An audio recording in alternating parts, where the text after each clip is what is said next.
Sometimes silence speaks louder than anger, and sometimes revenge doesn't need to be loud to echo forever. My name is Marjorie Elaine Bennett, and I'm 74 years old.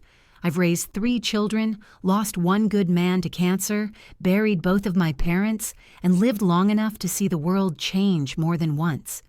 I've seen rotary phones become relics, handwritten letters turn into emojis, and family dinners traded for FaceTime. But nothing, absolutely nothing, prepares you for the moment when your own child decides you've reached your expiration date. It started, oddly enough, with a fruit basket. Now, I'm not ungrateful. I know kindness doesn't always come wrapped in silk or gold. But when your only son sends you a fruit basket for your birthday with a printed note, "Stay safe. Stay home. Love, Eric and Kelsey," it tells you more than it intends. I sat at the kitchen table that morning with the basket in front of me, staring at a collection of perfectly polished apples and pre-wrapped cheese wedges. Not a phone call, not a visit, not even a slice of cake. 74. That's what I turned. Not 104, not bedridden, not fading into the background. I still do my own gardening. I walk a mile every morning. And yet, they treat me like a fragile heirloom, best left on a high shelf. Eric had promised he'd come by. Just for tea, he said. Just an hour. But the night before, I got a text. "Hey Mom, sorry, we're swamped. Kelsey's got work stuff and I need to prep for this cruise. Let's catch up after we're back. Love you." Cruise? That was the first I'd heard of it. Curious, I tapped on the photo attachment. It was a screenshot of a booking confirmation, a luxury anniversary cruise on the Azure Princess, leaving in 2 weeks. A 10-day trip through the Caribbean, complete with private excursions, 5-star dining, and champagne under the stars. No mention of it before now, no invitation, not even a "would you like to come?" From the boy I once carried in my arms through 3 consecutive winters of bronchitis. The boy I once worked 2 jobs to help through college when his financial aid fell through. That boy had apparently decided that his mother, his own mother, was too old to keep up. I wouldn't have known more if it weren't for a call I accidentally overheard. I had stepped outside to water the roses and left my phone charging on the side table. When I came back in, I could hear Eric's voice, muffled but clear. He hadn't hung up properly. I froze. "She's too old to travel anyway," he said. "She'd just slow everything down. Honestly, I don't want to be babysitting my mom on our anniversary." There was laughter, Kelsey's laugh, unmistakably sharp. "Let's just enjoy this one without family drama," she said. "We deserve something elegant." Elegant. Apparently, I was the opposite of that. I stood there for a long time, the sound of that word, babysitting, echoing in my ears. I wasn't angry at first. I wasn't even sad. I just felt erased. There was a time when Eric used to call me his hero. When he won his first high school debate, he ran into my arms and whispered, "We did it, Mom." I still have that medal in a box upstairs. I keep it beside a yellowed drawing he made in 2nd grade. 2 stick figures labeled Eric and Mom, holding hands under a crooked sun. I thought about those small things. And then I thought about the woman my son married, Kelsey. Polished, perfect, always too busy. The kind of woman who sends a text instead of calling, who calls her own children my little investments, who once told me during Thanksgiving that aging is a mindset, but yours seems stuck. That night, I didn't cry. I sat in my armchair with the lights low and the cruise confirmation still open on my phone. 10 days, leaving from Miami, Azure Princess, balcony suite, special dinners, no seniors. I remember blinking at that line. No kids, no seniors. Like it was some kind of club. And I realized they were right. I didn't belong on their cruise. But maybe they didn't belong on mine either. That was the moment something shifted. Something quiet, cold, determined. I didn't want to go to the same dinners or sit at the same shows. I didn't want to prove anything. I didn't want to scream, "See, I can still live." I just wanted to be there. to remind them in the most elegant way possible that I still existed. So I reached into my desk drawer and pulled out an envelope, one I hadn't touched in years. Inside, it was a travel voucher, a luxury suite reservation from my late husband's estate. He had booked it for our 50th anniversary, but cancer got there first. I never used it. Couldn't bear to. Until now. I opened my laptop, found the Azure Princess website, plugged in the dates. Only one room available at that level, owner's suite. It cost more than I'd ever spent on myself in one sitting. I clicked book now. Then I smiled. The next morning, I woke up with a clarity I hadn't felt in years. I brewed my coffee just how I liked it, black with a pinch of cinnamon, and sat by the window in my robe, watching the world wake up. The reservation confirmation had come in just after midnight. Owner's suite, priority boarding, full-service concierge. I didn't sleep much after that, not because of nerves. No, I was just excited, like a child the night before school starts. Except I wasn't going back to school. I was going somewhere I had never been allowed before.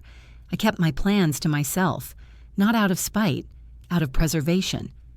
I'd learned over time that when people see you as old, they think your decisions are fair game for criticism.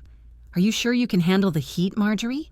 Or isn't that too far to travel at your age, always laced with fake concern but dripping with condescension? I wasn't.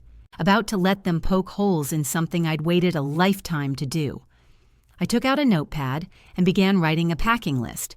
Comfortable shoes, linen slacks, the silk scarf I bought years ago and never wore, and a sun hat, wide-brimmed, bold, and unapologetic. I wanted to feel like myself again, not someone's afterthought. But it was hard not to think back. Hard not to compare this quiet kitchen to the ones that once held cake, balloons, children running through hallways, and little handprints on windows. My house used to be full of noise, of life, and it used to center around me. Until one day, without warning, I became the satellite, just floating on the edge of everyone else's orbit. I remember when Eric was 12, and we got stuck in a snowstorm coming home from the grocery store. I carried the groceries and held his hand through 3 blocks of thick snow while he shivered. When we finally got inside, I wrapped him in blankets, fed him hot soup, and made him laugh until the cold left his bones. When he got into college, he cried into my shoulder because he was scared to leave home. "You'll be okay, baby," I told him, "and so will I." Only one of us was telling the truth. Somewhere along the way, I stopped being the person he ran to and became the person he ran from. There were signs, of course. Missed calls, canceled plans, holidays where I was told, "We're keeping it small this year, just the kids," which meant me excluded. One Thanksgiving, they forgot to pick me up altogether, said they got caught up in errands. I ate a microwave turkey dinner alone, while a video of the family toast popped up in the group chat, everyone laughing, Kelsey wearing pearls, Eric holding a wine glass. I didn't say anything. I didn't want to sound bitter, or lonely, or, God forbid, needy. So I smiled through their excuses. Let them believe I didn't mind. Let them rewrite me into the background of their lives. But I was never a background character in my own story. Not when I worked overtime to buy Eric his first car. Not when I stayed up nights sewing costumes for his school plays. Not when I helped Kelsey plan their wedding, even when she politely told me she wanted the ceremony to be modern and minimal, which really meant, don't bring any family traditions from your side. I'd kept my silence for years, until now. 2 days after I booked the cruise, Kelsey sent out a group email. Family update. Photos of the kids in matching vacation outfits. Caption, "Getting ready for the Azure Princess. 10 days of bliss and no stress. Eric deserves a break from all the chaos." There it was again, a casual reminder that I didn't belong, that my presence would count as chaos. I almost replied. My fingers hovered over the keyboard. I typed out, "Sounds lovely. I'll see you on board." But then I hit delete. Why tell them? Why ruin the surprise? They thought they knew where I belonged, thought they could decide when my life was small enough, slow enough, safe enough.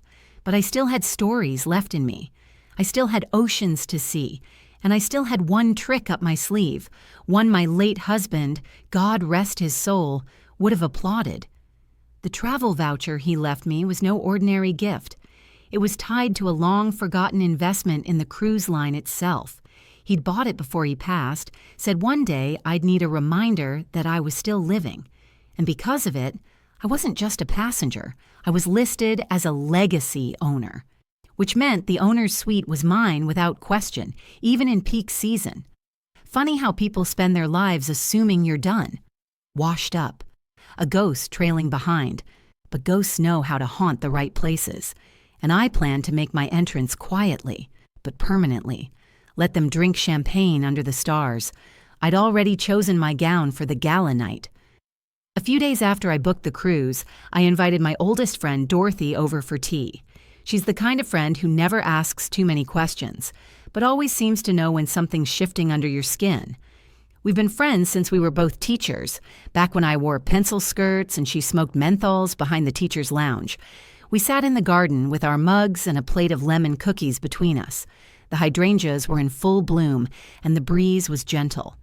Dorothy wore her usual hat, more for drama than sun protection, and looked at me with that sly expression she gets when she knows there's a secret I'm not sharing. "Well?" she asked, leaning back in the wicker chair. "You've got that quiet war face on. What's going on, Margie?" I took a sip of tea before answering. "Eric and Kelsey are going on a cruise next week. 10 days. Azure Princess." She frowned. "And they invited you?" I shook my head. "Ah," she said softly, "so that's what this is." I nodded. "They think I'm too old to enjoy it. Too much trouble. I overheard them say it." Dorothy blinked, then slowly set her mug down. "I hope you didn't break anything." "I didn't," I said, "but I did book the owner's suite." Dorothy stared at me. Then her mouth curved into a slow grin that turned into a belly laugh. "You brilliant woman." I smiled. I figured I'd remind them I'm not dead yet. "Not just alive," she said, reaching for a cookie. "You're plotting like royalty." It felt good to talk to someone who didn't pity me, who didn't lower her voice when talking about people our age. Dorothy always said age is just a lens. Some people squint through it and see weakness, but the smart ones? They see strength sharpened by time. I told her everything. The voucher from Richard, the owner's suite, the legacy privileges, the early boarding, the private deck. Dorothy sat back, impressed. "Do they have any idea?" "Not a clue," I said. "They think I'll be here trimming roses and watching cable news." She chuckled. "You'll be drinking champagne while they're busy trying to avoid buffet lines." That image stuck with me, not because I needed champagne, but because it represented something I hadn't felt in years. Control. Not over them, but over my own story. I wasn't out to ruin their trip. I wasn't going to cause a scene or demand attention. I didn't want a confrontation. What I wanted was for them to see me, not the image they kept in their minds of a retired widow shuffling through life, but me. The woman who raised a family, ran a classroom, saved money in envelopes, buried a husband, kept going, quietly, steadily. And if it took booking the most exclusive room on that ship to do it, so be it. The next few days I prepared in secret. I called the cruise concierge and confirmed every detail. They addressed me as Mrs. Bennett, with a tone that felt both respectful and oddly deferential, something I hadn't heard in years. The concierge asked if I wanted assistance packing. I politely declined. I wanted to do it myself, to feel each item in my hands, to choose what part of me I was taking along. I selected 3 elegant dresses, one floral, one deep green with lace sleeves, and one navy gown that Richard once called dangerous, as in, if you wear that to dinner, I'm canceling the check. I added a pair of gold heels I hadn't worn since my granddaughter's baptism, and a soft white shawl that still carried the faintest trace of lavender. I packed modestly but carefully. At night, I sat on the porch with my tea, watching the sky fade into dusk, feeling something stir inside me that I hadn't felt in years. Excitement. It wasn't about being rebellious. I wasn't trying to be youthful or outrageous. I wasn't booking this trip out of bitterness or to prove anything. It was simpler than that. I just wanted to live on my own terms, one more time, before the world tried to tuck me away like a folded sweater. The day before the cruise, Eric texted, "Hey Mom, don't forget to check the mail. We had something delivered. Also, could you water our plants next week while we're away? Back porch keys still in the usual place." He didn't ask where I'd be, didn't wonder if I had plans, just assumed, like always, that I'd be available, waiting, grateful to be useful. I didn't reply. I just turned my phone face down, let them board that ship believing I was at home, pruning roses in my backyard, let them feel the freedom of escape, the thrill of luxury. They had no idea who'd be watching from above their suite, or that the woman they dismissed would soon walk past them like a ghost wrapped in silk and sunlight. Tomorrow, I'd carry my small suitcase into a world they thought didn't belong to me anymore. But I was taking it back, quietly, elegantly, one step at a time. I woke early on the morning of the cruise, the kind of early that doesn't come from an alarm clock, but from anticipation that hums in your chest before the sun even breaks the sky. The air felt crisp, even though it was July.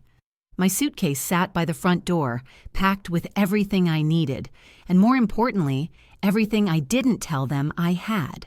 My documents, my confirmation email, and Richard's legacy voucher were folded neatly into a leather folder he once used when he traveled for conferences. I ran my fingers over the worn corners. It felt like he was coming with me. I looked around my little home, the one I've lived in for over 40 years. The lace curtains in the kitchen, the creaky hall cabinet, the framed photos on the mantel, all of it familiar, all of it still mine. But something about today made it feel like I was stepping out of it for the first time in years. Not just going on a trip. No, this felt like emergence. I didn't tell anyone I was leaving, not even my daughter, not even the neighbor who always asks too many questions. I had a house sitter coming later that day, a young college girl who didn't know or care about my family. She only needed the keys and instructions on the garden. By 9 a.m., I was seated in the back of a black car the cruise concierge had arranged. The driver, Daniel, was polite, soft-spoken, and called me ma'am, like I was royalty. I didn't correct him. The drive to the port was smooth. I watched the trees pass by through the window like pages turning in a book I'd read too many times. But this time, the ending was changing. When we reached the harbor, the Azure Princess towered above everything like a floating castle. White and sleek, with gold trim along the top decks, it gleamed in the sun as if it had been waiting just for me. I'd seen photos of it before, promotional images mostly, but nothing prepared me for the reality of it. There was something surreal about knowing that my son and daughter-in-law were boarding the same ship at the same time, with no idea I'd be just floors above them. Daniel carried my suitcase to the private VIP entrance. No lines, no noise. Just calm efficiency and a warm smile from a sharply dressed woman with a name tag that read, Katrina, Guest Relations Executive. "Mrs. Bennett?" she asked, stepping forward with an iPad in her hands. "Yes," I said, smoothing my blouse. "That's me." She smiled wider. "Welcome aboard. Everything is ready. If you'll follow me, I'll take you directly to your suite." It was the first time in years someone had looked at me like I was important, not for who I used to be, not as someone's mother or widow, but as a person worth noticing.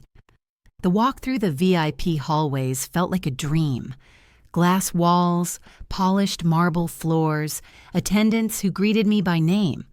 When the elevator doors opened onto the topmost deck, a warm breeze hit my face, and then I saw it. Suite 1701, the owner's suite. 2 glass doors opened to a private hallway and then into a living room. that felt more like a penthouse than a ship cabin. Rich wooden furniture, plush cream couches, gold-framed paintings, and windows that looked out over the sea like a throne view. There was even a welcome card on the table. To our esteemed guest, Mrs. Bennett, we are honored to host you. May your voyage be filled with beauty and peace. Captain R. Montoya. I ran my hand along the smooth fabric of the armchair. This wasn't a revenge fantasy. It wasn't a stunt. It was a declaration. I wasn't here to punish anyone.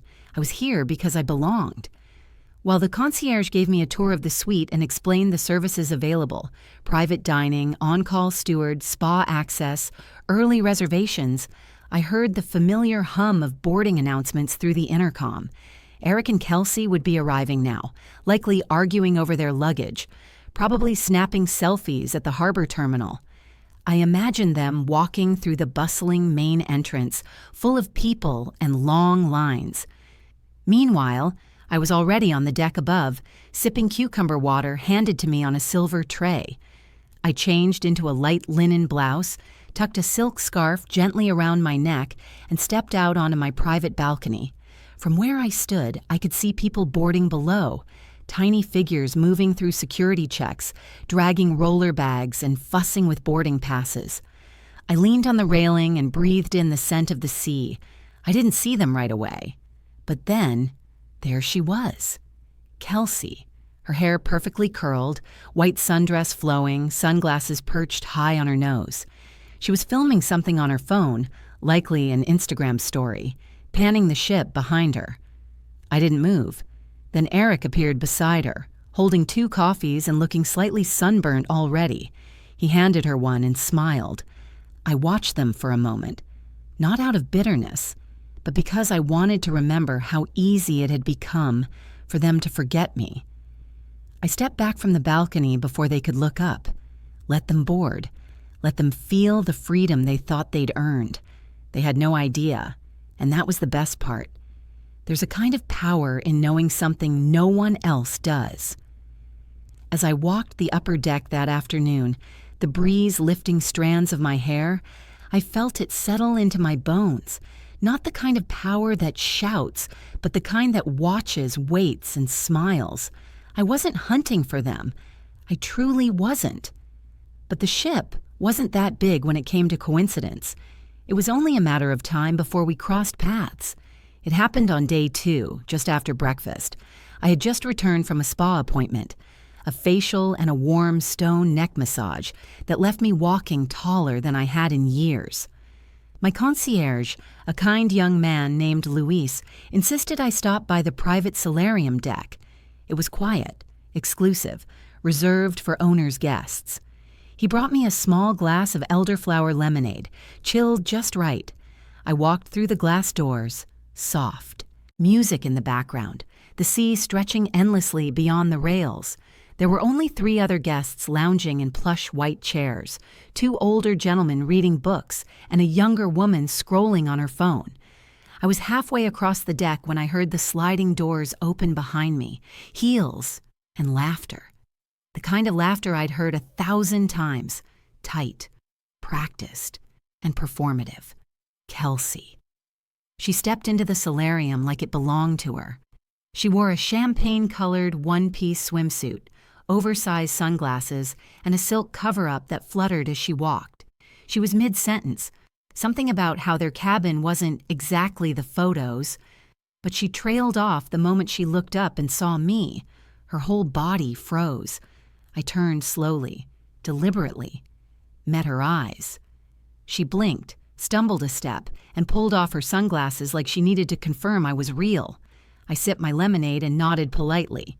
"Kelsey," she stared. Marjorie? What are you, how did you—" I gave her a soft smile. "Lovely day, isn't it?" She looked like someone had shoved her into the ocean. I didn't know you were on the ship," she stammered. "Eric didn't mention—" "I'm sure he didn't," I said gently. "This was a last-minute decision." Her eyes darted around the solarium. "This area it's restricted. How did you—" I raised an eyebrow, then gestured toward the large doorframe behind me. This is the owner's deck. I'm staying in Suite 1701. Her lips parted, but no words came out. I leaned in just slightly. It's just a short walk from here, actually. Very quiet, lovely views. I could see the exact moment she processed it. The suite number, the implication, the realization that I hadn't just stumbled aboard. I had done this deliberately and with quiet precision. Kelsey opened her mouth again, then closed it. "Does Eric know?" she finally asked. I tilted my head. "About what?" "That you're here." "I imagine he will soon." She nodded too quickly, fidgeting with her cover-up. "Right. Well, I should go let him know you're here. He'll be surprised." "I'm sure he will," I said. And with that, she turned on her heel and fled. I didn't follow. I walked to the lounge chair near the edge, sat down, and closed my eyes. The sun warmed my face. The wind kissed my skin. For the first time in years, I felt seen, not because I shouted, but because I didn't. 10 minutes later, I heard footsteps again. Louder this time. Faster. I opened one eye. Eric. Hair tousled, mouth slightly open, his polo shirt wrinkled. He looked like a man who'd just been told a ghost was walking the ship. "Mom?" he said, like it was a question. I sat up straighter. "Hello, Eric." His eyes darted from my face to the chair, to the staff nearby and back again. You're on this cruise?" "Yes." He blinked. "Why didn't you tell us?" I looked at him calmly. "Why would I?" He opened his mouth, then shut it. "I didn't think you'd—" He shook his head. I just thought you wouldn't want to, that it might be too much." I sipped my drink. "It's not." Kelsey appeared behind him, arms folded tightly. Her lips were pressed into a thin, worried line. I just thought you'd be home," Eric added, his voice softening. "You didn't say anything." "Neither did you," I said. "But I'm glad we're all here. It's a beautiful ship." Eric stared at me like he was trying to understand who I'd become, but I hadn't become anyone new. I had simply stopped asking for permission to exist. After an awkward silence, Kelsey spoke. "Well, we'll see you around, I guess." I smiled. "You might." They walked off, whispering furiously. I stayed in my seat, watching the waves break against the side of the ship. Let them feel unsettled. Let them wonder what else I'd planned, because I hadn't said a word about the gala yet, and they had no idea whose name was already printed on the captain's private guest list. That evening, the ship glittered like a floating chandelier. The Azure Princess spared no expense on its formal dining nights. Crystal chandeliers, velvet booths, a grand piano in the corner, white linen tablecloths, candles at every setting, waitstaff in pressed uniforms moving like choreography. It felt like a dream dipped in gold. I stood in front of the mirror in my suite, applying a final touch of lipstick. Navy blue, same gown I wore to Richard's retirement party 15 years ago. It still fit, not because I hadn't changed, but because I had held on to the parts of myself I refused to give up. Dignity, presence, grace. My silver hair was pinned back in soft waves. Around my neck hung the pearl necklace Richard gave me on our 20th anniversary. It glimmered in the light as I picked up my evening bag and stepped into the corridor. Luis, my concierge, was waiting with a small nod. "Mrs. Bennett, your table at the captain's hall is prepared. May I escort you?" I smiled. "Lead the way." We moved through the ship's private elevator down to the formal dining level.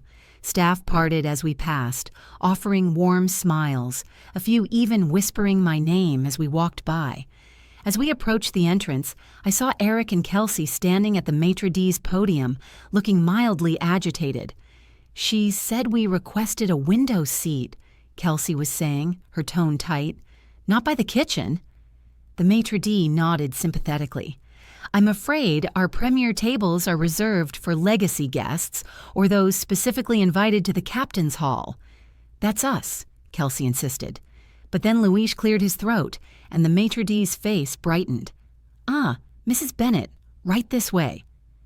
Eric turned around. He did a double take. Kelsey's eyes widened. "Your seat is with Captain Montoya at the head table," the maitre d' said to me. "Would you like me to take your wrap?" I removed my shawl with a polite smile. "Thank you. That would be lovely."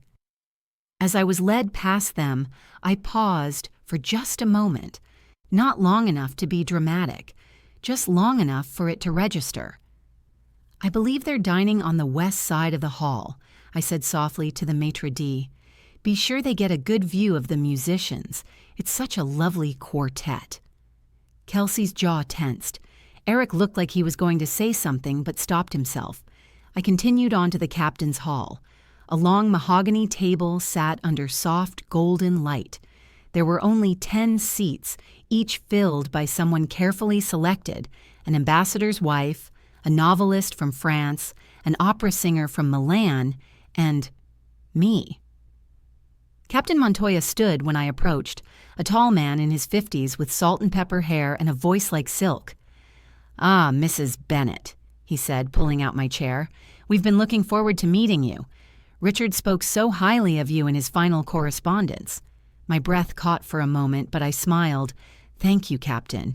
He would have loved this."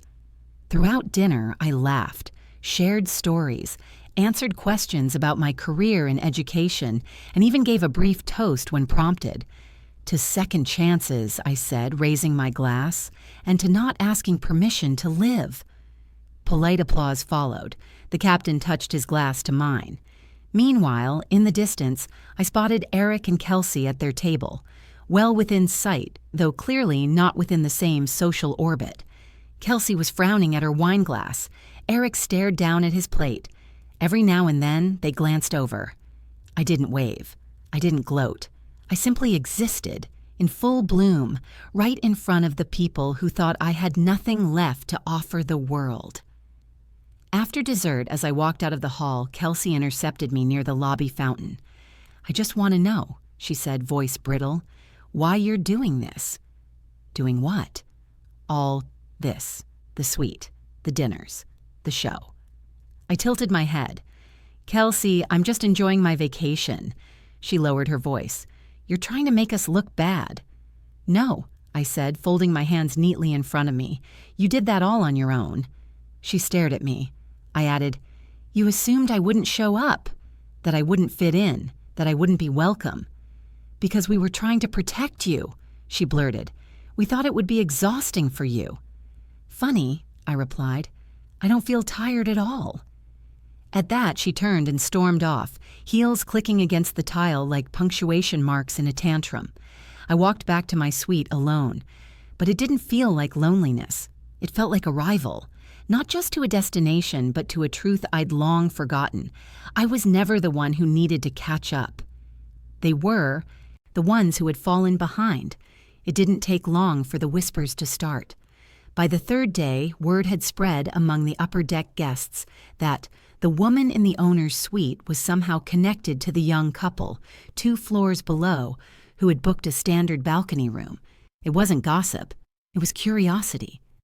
Questions passed quietly across cocktail hours and shuffleboard games. Didn't she say her son was on board? They don't seem to eat together, do they? Funny how she's always invited and they're always standing off to the side. I wasn't trying to stir anything, but when people pretend you're invisible for long enough, your presence becomes its own statement. I kept to myself mostly, lounged in the sun during the day, attended lectures and cooking classes, took long walks on the quieter decks where the wind spoke louder than people. But Kelsey, she couldn't handle it. She was unraveling. It started subtly. I noticed her makeup looked heavier, like she was overcompensating. Her smile had that tight, artificial quality women wear when they're just barely holding themselves together. Then came the first outburst, at the concierge desk of all places. I had walked by quietly on my way to a watercolor class when I heard her voice rise. "You gave her early spa access?" she said sharply, gesturing toward me as I approached. The poor young woman behind the desk looked flustered. "Mrs. Bennet is a legacy guest, ma'am, owner tier. She has access to—" I don't care what access she has, Kelsey snapped. We've been trying to book those spots for days and we keep getting bumped. I paused, glanced at the concierge, then said gently, There are plenty of other treatments available, Kelsey. Perhaps something relaxing might suit you. She turned to me, eyes blazing. You think this is funny, don't you? No, I said, keeping my tone calm. I think it's unfortunate that you're wasting your vacation being upset about someone else's. She sputtered something under her breath and stormed off. Again. It was becoming her signature move. Eric caught up with me later, sheepish. Mom, can we talk? We were in the atrium where a string quartet played softly beneath a chandelier that reminded me of Paris. I nodded and let him walk beside me to a quiet bench. He looked tired, older than his years. Maybe it was the sunburn, or maybe it was the guilt. She's just a little wound up, he began. She seems uncomfortable, I said. She didn't expect you to be here, neither did I. I gathered. He shifted in his seat. It's just, you being here in that suite at the captain's table, it's all a bit surprising. Why? He looked at me. Because we didn't think you'd, I don't know, want this. Want what, Eric? I asked, tilting my head. Luxury? Privacy? Company? Or just to feel human again? He didn't answer, so I continued. You assumed I was past joy, past the point of indulgence. You thought I'd be grateful just to be thought of occasionally. Am I right? Eric rubbed his face. We weren't trying to hurt you. Intent doesn't erase impact, I said quietly. There was a silence between us then, long and heavy. I'm sorry, he muttered finally. Then tell her to stop. He looked up. Tell her to stop acting like my presence is a personal insult, like I'm intruding on a world I helped build. Later that evening, things reached a boiling point. It was during the live jazz performance in the main lounge. I had just taken my seat at a reserved table near the front, invited by one of the guest performers I'd met earlier that day, a lovely woman named Angela who reminded me of my younger sister, sharp eyes, soft voice, and a wit that didn't need volume to cut. The music began, smooth, rich, like melted gold. I closed my eyes, swaying gently, feeling every note soak into my skin. Then, Kelsey, Eric hissed in a stage whisper from behind me. Not here. But she was already charging forward. She reached my table, arms crossed tightly, her voice sharp and loud enough for several nearby guests to pause their conversations. You've made your point, Marjorie. I looked up slowly. I'm sorry? She gestured around, eyes flashing. This display. It's all just petty. You could have taken a normal cabin, traveled another week, but you picked this one, this cruise. You booked the best suite and paraded around like some matriarch queen. I smiled faintly. I didn't parade, I simply walked. Don't be clever, she snapped. You came here to humiliate us. Angela stood up then, placing a firm hand on Kelsey's shoulder. Ma'am, this is a guest area. You're disrupting the performance. Kelsey flushed scarlet. I rose gently from my seat, brushed a wrinkle from my dress, and said in a calm, measured voice that carried across the quieting lounge, No, Kelsey. You feel humiliated because you can't imagine a woman my age doing something without your permission. A hush fell over the room. I walked out quietly, the music resuming behind me, and for the first time in my life, I didn't feel like I had to shrink to keep the peace. I let her tantrum echo in the silence. After the incident in the lounge, I expected whispers, maybe even stares.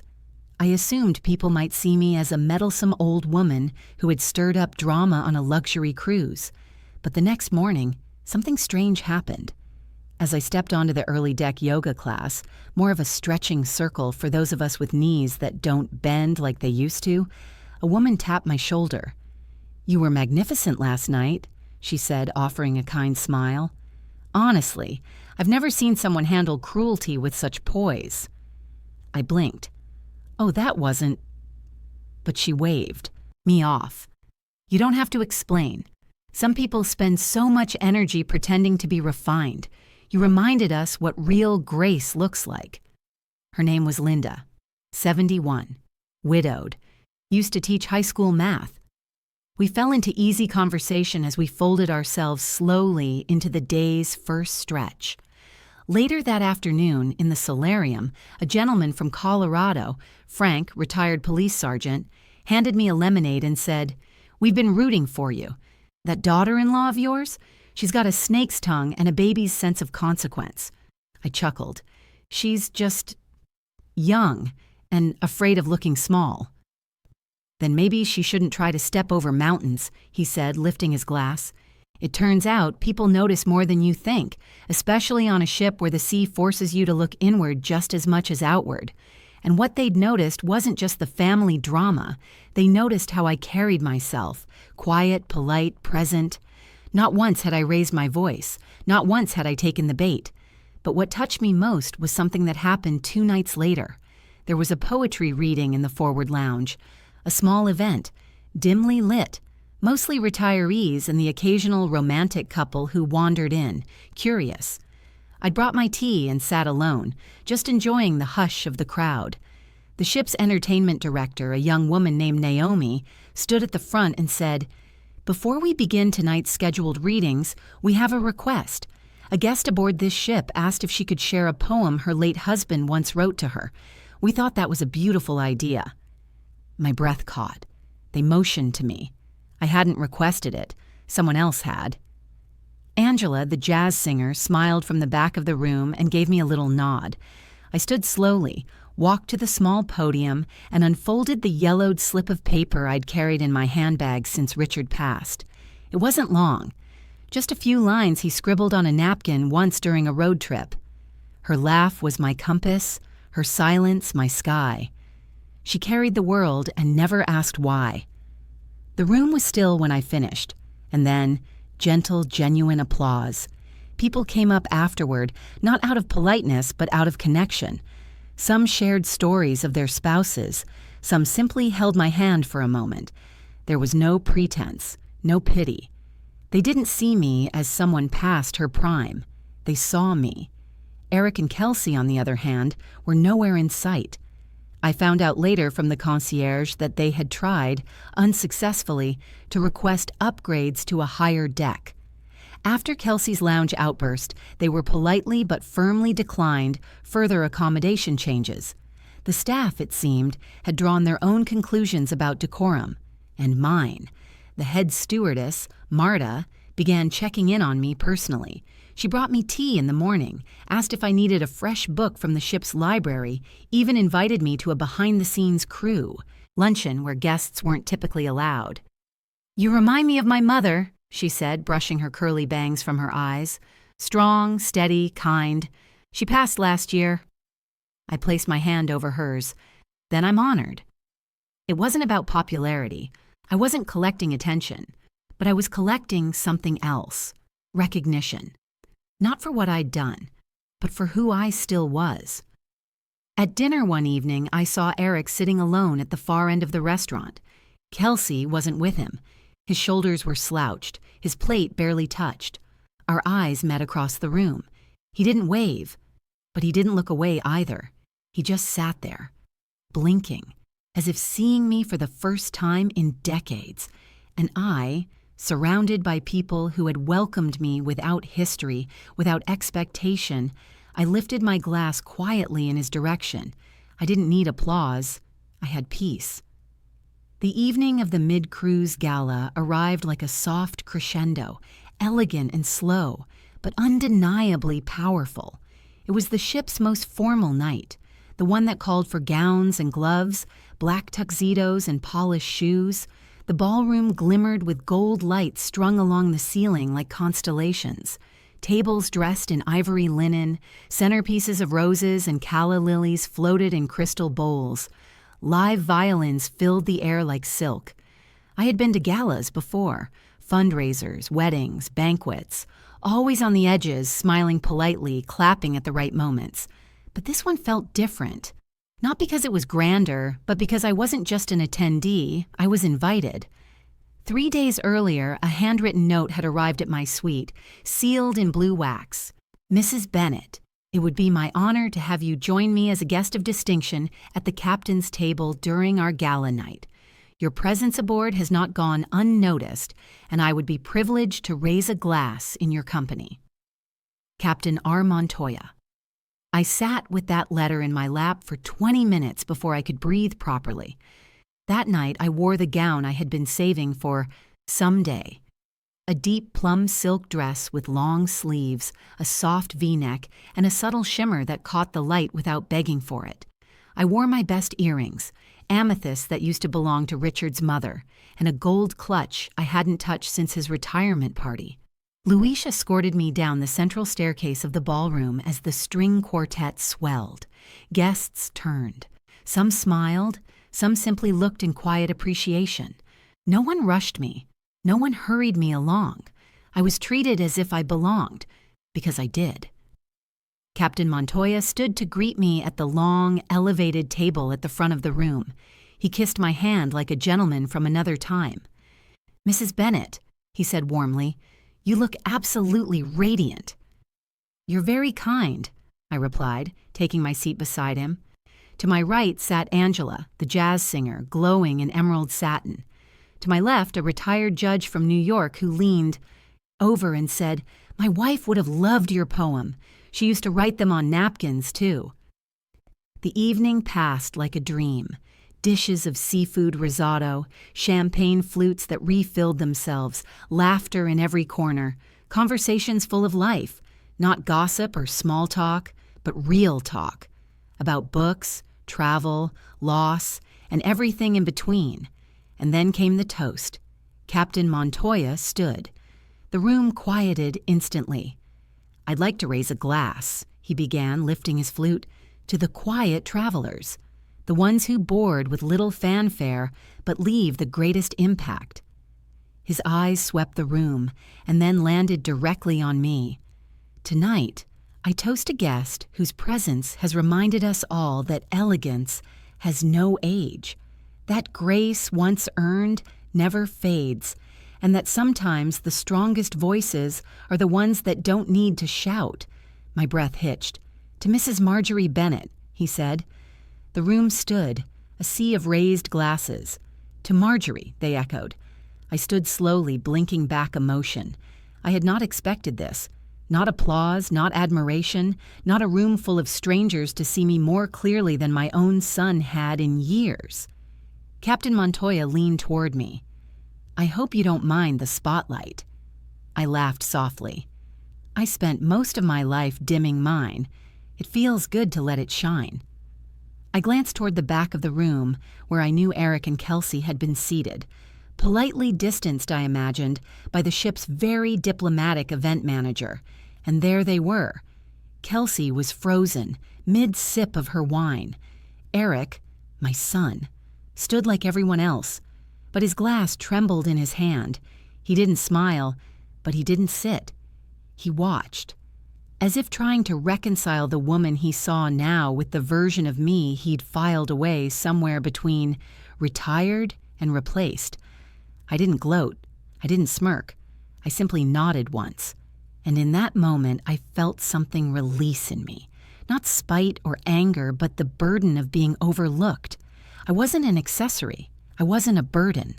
I wasn't a relic of the past. I was a woman, whole, still breathing, still becoming. And as the room sat down and the music resumed, I remained standing just a little longer, letting it all soak in. Later that night, as I walked back to my suite, my heels clicking gently on the carpet, I passed a young couple who'd seen the toast. The woman smiled. "You're the one from the captain's table, right?" I nodded. "You reminded me of my grandmother," she said. "She passed last year, but she always said growing older was like growing into yourself." "Your grandmother was wise," I said softly, and for the first time in years, I didn't feel the urge to return home, because for the first time in years, I was exactly where I belonged. The morning after the gala, the ship pulled into a small private island port. One of those sparkling hidden getaways the brochures love to flaunt. Turquoise waters, pristine white, sand, hammocks slung between palm trees, the kind of place that feels unreal until your feet hit the shore. I decided to skip the formal excursion. Instead, I wandered the beach slowly with a wide-brimmed straw hat shading my face, sandals in hand, the cool water lapping at my ankles. My mind kept drifting to last night, the captain's words, the toast, the applause.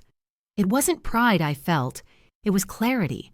I had spent so long questioning my worth, so long wondering if I was the one who had failed to adapt, failed to fit into the lives of a son and daughter-in-law who treated me like background noise. But last night had confirmed something deep and long denied. I hadn't changed. They had just stopped looking. As I rounded a bend in the beach, I noticed a familiar silhouette seated on a low bench under a tree, her posture stiff and face turned away from the ocean. Kelsey, alone. Her heels were half buried in the sand. One hand held a sun hat limply, the other shaded her eyes as she watched the waves. I thought about walking past, thought about keeping my peace, but then she noticed me, and surprisingly, she didn't look angry. She looked exhausted. I approached slowly, stopping a respectful few feet away. "I won't stay if you'd rather not talk," I said gently.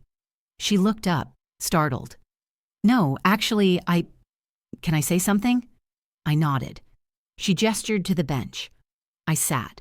For a long moment, we just watched the ocean. Then finally, she spoke. "You weren't supposed to see any of this." I said nothing. "I mean, we didn't invite you because—" She hesitated, struggling to find the right words. "Eric said it would just stress you out, that you'd be tired all the time, that you'd need help getting around." I turned to look at her. "That's what he told you?" She hesitated. "That's what we told ourselves." I waited. "But the truth?" Her voice dropped. "The truth is—" I didn't want to feel compared. I didn't want you around reminding people that I'm not the matriarch. That surprised me. She didn't say it like an insult. She said it like a confession. "My parents were never warm," she continued. "They weren't like you.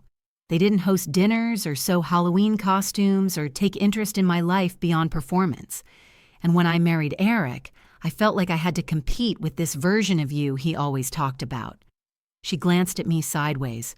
"You made me feel inadequate." "Kelsey," I said quietly, "I never meant to." "I know," she replied, "and that's the part that stung. You didn't even try, and you were still better at the things I wanted to be." I watched her pull a strand of hair behind her ear, her bravado visibly cracked. "He always talks about how strong you are," she said. "How you held everything together after his dad passed. How you didn't take help unless you absolutely needed it. I didn't grow up with women like that. I grew up with women who took pills and checked out." There was silence between us, except for the gentle crash of waves.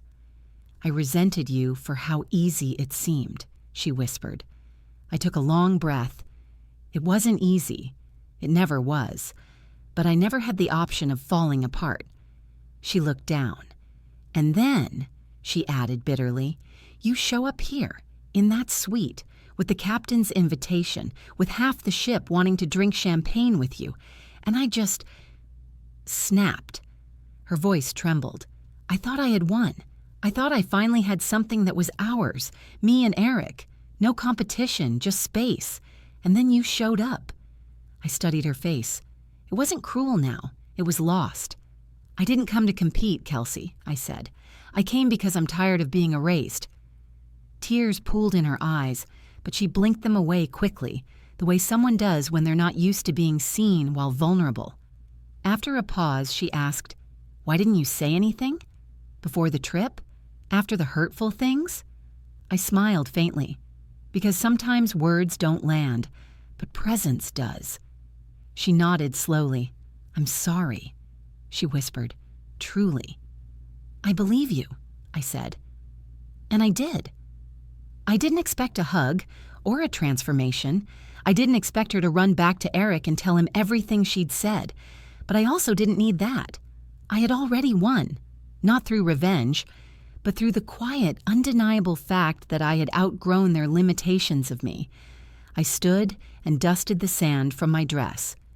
Kelsey stayed seated, staring at the sea, and as I walked away, I didn't feel triumphant. I felt free. The next morning, the ship's Wi-Fi came back online. We'd been without it for 2 days, something about satellite interference near the islands. Most people rushed to their phones the moment the signal returned, eager to post updates, check bank accounts, or show off sunsets and cocktails to their followers back home. I hadn't been in a rush, but when I finally turned on my phone and the notifications began trickling in, I felt something shift again, not inside me this time, but outside. A vibration in the atmosphere. 32 missed messages. All from the family group chat. For years, I'd stayed in that chat silently. It had become a sort of bulletin board curated by Eric and my other 2 children. Announcements about promotions, baby photos, house renovations. Look at our new backsplash. Bryce lost his first tooth. Dinner at Kelsey's. No space this time, but we'll send photos. I rarely replied, partly because I was often left out of the actual events, but mostly because when I did chime in, I got emoji reactions, not real responses, not follow-up questions, just the thumbs up and hearts they gave out like digital napkins. But now suddenly the room was on fire. It started with a screenshot. Someone, likely one of the ship's guests, had uploaded a picture of me from gala night to the cruise's public photo album. There I was, laughing with Captain Montoya at the head table, glass raised mid-toast, elegant, alive. The image had been reshared over a dozen times in the cruise's private social media group. It had apparently made it back to someone in the family circle. My granddaughter, Alyssa, Eric's niece, was the one who dropped it in the chat.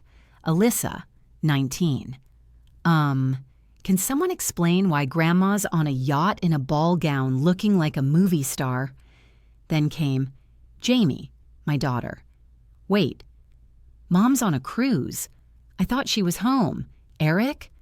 Tony, my youngest. She told me she was gardening this week. That is definitely not gardening. Alyssa again. She's with the captain. Y'all, she's at the captain's table. This is so iconic. And then, finally, Eric replied. Eric. Yeah, she surprised us. There was a long pause in the chat. Then Jamie again. Surprised you? You mean you didn't invite her? Tony. Seriously? You guys went on a 10-day cruise and didn't think to ask Mom? Eric didn't reply. Kelsey tried. Kelsey. It was meant to be a couples-only thing. We didn't think she'd want to travel. The silence after that said everything. And then, unexpectedly, Alyssa chimed in again. I talked to some people on that ship. One girl's aunt is there. They said Grandma's the most respected guest on board. Like people are asking her for advice. She's low-key a queen. My chest tightened, not with anxiety, but something warmer, fiercer. Like my worth had finally cracked through the digital wall that had shut me out for years. Jamie followed up. Mom, if you're reading this, you look beautiful. I'm so sorry we didn't know. Tony added, I'm proud of you. Wish I could have seen your face when Eric and Kelsey spotted you on that ship. I chuckled softly, and finally I typed something. My first real message to the group in almost 6 months. Me. I'll be home next week. I'll bring souvenirs and stories, but no plants. Eric said I'd be too tired to carry anything. The typing bubbles popped up instantly. Alyssa. She's funny now, too. What is happening? Jamie. Eric, you really fumbled this one. Tony. Mom, you're my new hero. For a woman who had spent the last few years shrinking in her family's perception, that moment felt like an exhale I didn't realize I'd been holding for decades. I had become someone they had to see again, not because I raised my voice, but because I stood in my truth. Sometimes, presence is louder than protest, and I had never been more present.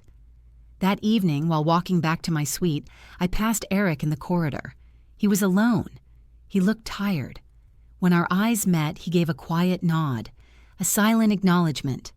The first honest one in a long time. I didn't say anything, but I smiled and kept walking. Because for the first time in years, they weren't checking on me out of obligation. They were watching me with awe.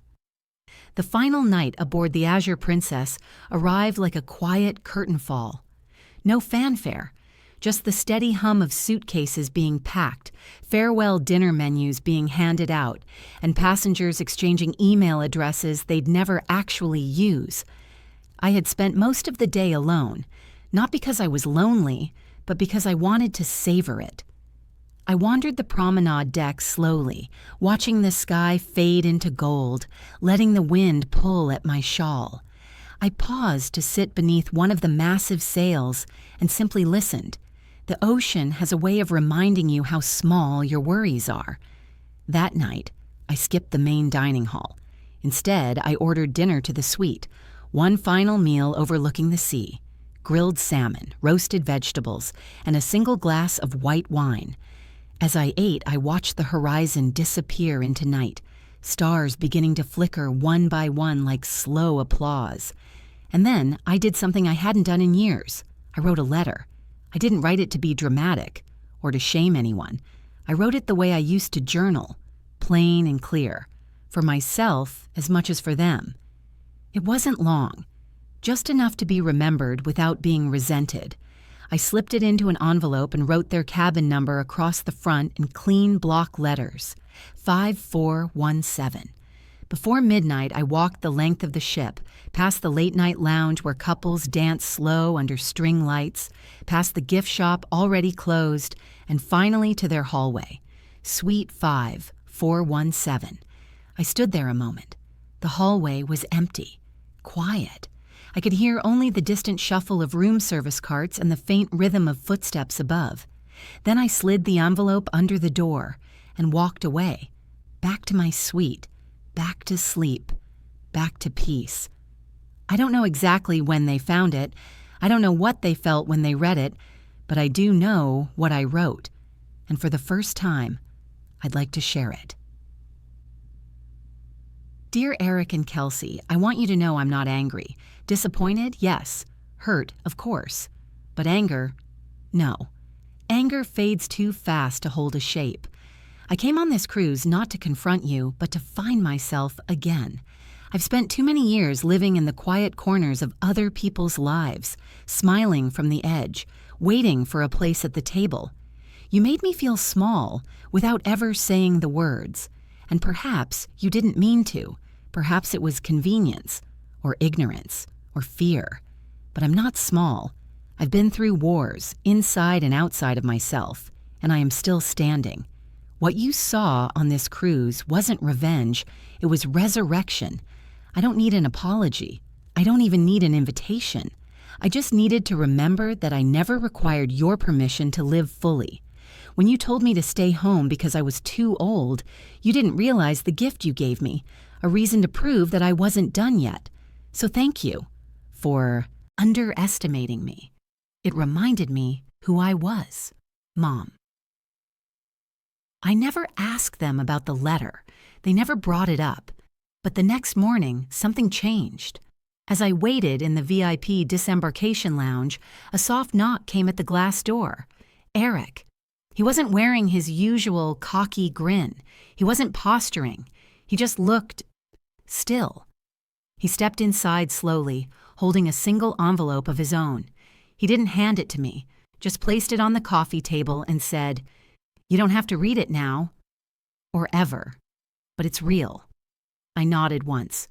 We stood in silence, and then Kelsey appeared behind him. No makeup, no tension, just human. "I hope you liked the cruise," she said softly. "I did," I replied. "Very much." They didn't ask to ride down with me. They didn't ask to talk more. And that was fine. Some gaps don't close in a week, but the door no longer felt locked. I watched them walk away together, not in shame, not in anger, just quietly. Like maybe they'd heard me. I waited a few minutes before picking up the envelope Eric had left. I tucked it into my handbag. I haven't opened it yet. Maybe I will someday. Or maybe it's enough to know he wrote it. Sometimes the gesture is the beginning. Sometimes the silence after the storm is all the answer you need. As the ship docked and the engines quieted, I felt no sadness, no aching goodbye, just a deep, full knowing. I had come here invisible, and I was leaving. Seen. The ship docked just after sunrise. The soft churn of the engine slowed to a whisper as the Azure Princess nudged gently against the pier. From the window of my suite, I could see the port beginning to stir. Workers in neon vests, carts lined up for luggage, passengers already gathering at the gangway, eager to rejoin their lives. I stayed still for a moment. The room was quiet now, stripped of the music and clinking glasses of the nights before. The fresh fruit bowl on the table had only 2 apples left. My formal gown hung carefully in the closet, pressed and untouched since the gala. My bag sat zipped near the door, heavier somehow, though I had packed no more than I'd brought. Heavier with what I'd reclaimed. I opened the balcony doors one last time and stepped out barefoot. The air was cool, not quite morning, not quite daylight, just in between. I stood there, breathing it in, and I thought. I didn't just travel to the Caribbean, I traveled back to myself. Disembarkation for legacy guests was simple. No lines, no chaos. A private hallway with velvet ropes and polished brass rails. Luis arrived promptly at 8 to escort me out.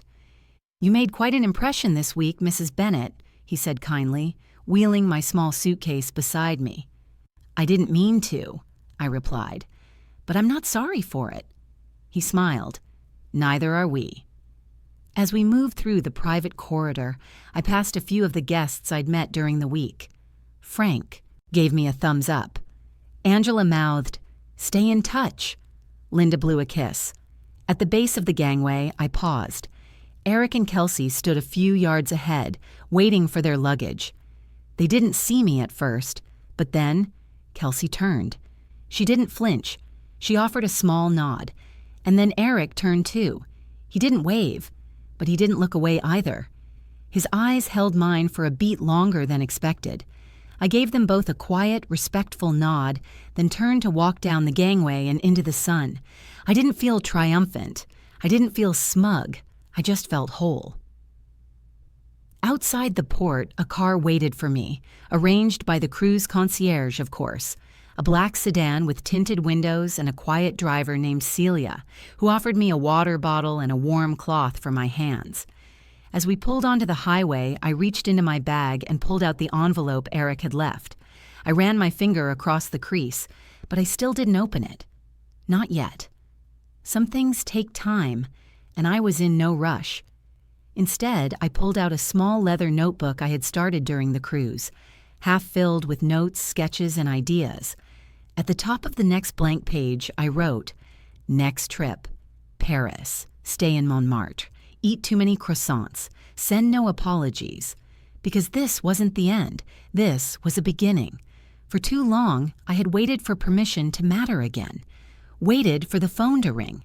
Waited for my children to remember the weight of my sacrifices. Waited for invitations that never came, for thank yous that arrived too late or not at all. But I was done waiting. I didn't need their validation anymore. I had remembered something bigger than their approval. My life is mine.